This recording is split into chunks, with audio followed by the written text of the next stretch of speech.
मुझा पंजा दुश्मन थी बीठा आहिनि मुझा पंजा दुश्मन थी बीठा आहिनि कियां विढ़ा तन सां मूंखे मिठा आहिनि मुझा पंजा दुश्मन थी बीठा आहिनि मुझा पंजा दुश्मन थी बीठा आहिनि कियां विढ़ा तन सां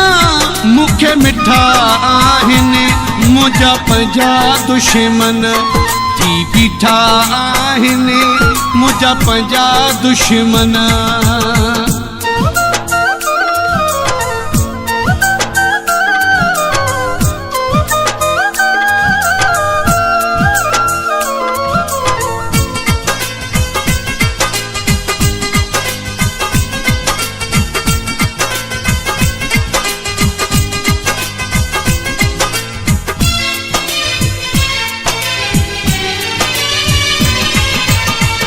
मूंखां अलाए त कहिड़ो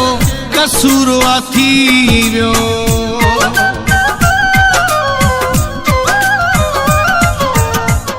मूंखां अलाए त कहिड़ो कसूर थी वियो मूंसां राज़ी सभु हुया अॼु रुठाया आहिनि मूंसां राज़ी सभु हुया अॼु रुठाया आहिनि कियां विढ़ा तन सां मूंखे मिठा आहिनि मुझा पंजा दुश्मन थी बीठा आहिनि मुझा पंजा दुश्मन।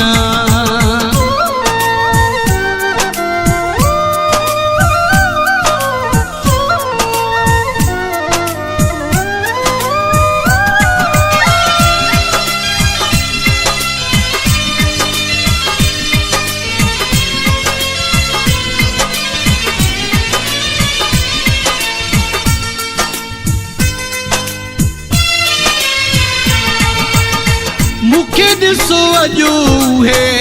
केॾो ॾुखाइनि पिया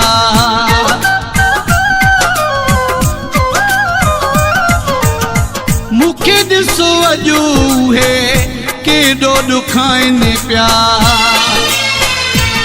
सवे सूर सिर ते जिल सठाया आहिनि सवे सूर सिर ते जिल सठाया आहिनि कियां विढ़ा तन सां मूंखे मिठा आहिनि मुझा पंजा दुश्मन थी बीठा आहिनि मुझा पंजा दुश्मन।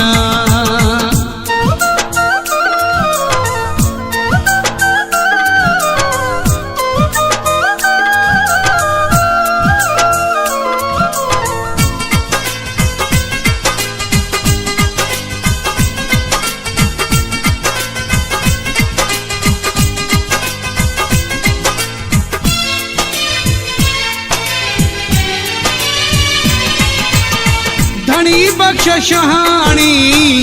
माण्हू दुनिया में